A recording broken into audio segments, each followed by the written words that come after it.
할렐루야. 오늘 하루도 주 안에서 평안하시기를 기원합니다. 말씀의 제목은 복 있는 사람입니다.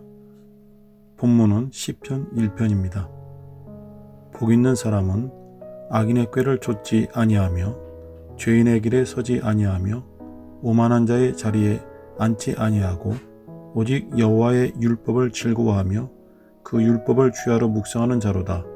저는 시냇가에 심은 나무가 시절을 쫓아 과실을 맺으며 그 잎사귀가 마르지 아니함 같으니 그 행사가 다 형통하리로다. 악인은 그렇지 않음이요 오직 바람에 나는 겨와 같도다. 그러므로 악인이 심판을 견디지 못하며 죄인이 의인의 회중에 들지 못하리로다. 대저 의인의 길은 여호와께서 인정하시나 악인의 길은 망하리로다. 시편 1편의 주제는 복 있는 자에 대한 것을 말씀하고 있습니다. 시편 1편은 복 있는 자와 그렇지 못한 자에 대한 대조를 말하고 있습니다. 복 있는 사람을 의인이라 보고 그렇지 못한 자를 악인이라고 보면서 그들에 대한 비교를 하고 있습니다.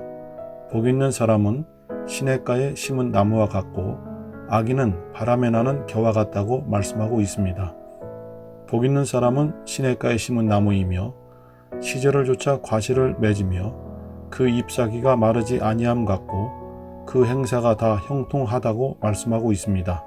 하지만 악인은 복 있는 사람 같지 아니하며 오직 바람에 나는 겨와 같고 심판을 견디지 못하고 의인의 회중에 들지 못한다는 것입니다. 시편 1편의 1절과 2절은 복 있는 자로서의 해야 할 일과 하지 말아야 할 일에 대한 차이를 말씀하고 있습니다. 하지 말아야 할 일에 대하여 1절에서는 이 세 가지를 말하고 있습니다. 첫째는 악인의 꾀를 좇지 말라는 것이고, 둘째는 죄인의 길에 서지 말라는 것이고, 셋째는 오만한 자의 자리에 앉지 말라는 것입니다. 반면에 해야 할 일에 대한 말씀이 있습니다. 첫째, 율법을 즐거워하라는 것이고, 둘째, 율법을 주야로 묵상하라는 것입니다. 율법을 즐거워하고 주야로 묵상하는 것이 무엇을 하지 말라는 것보다 훨씬 더 어려운 것입니다.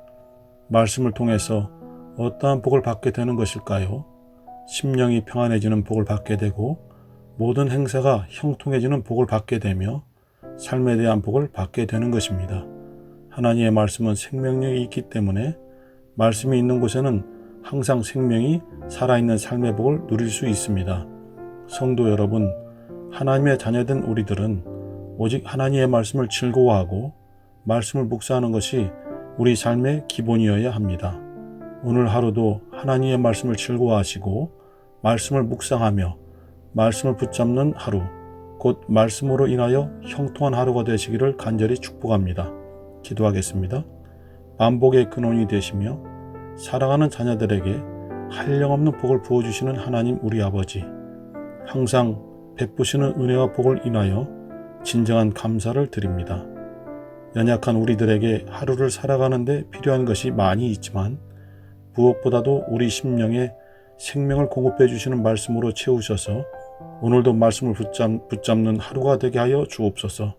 말씀으로 인하여 오늘 하루도 복 있는 자가 되게 하옵시고 시절을 쫓아 과실을 맺게 하옵시며 모든 행사가 형통하게 하시옵소서. 예수님의 이름으로 기도합니다. 아멘.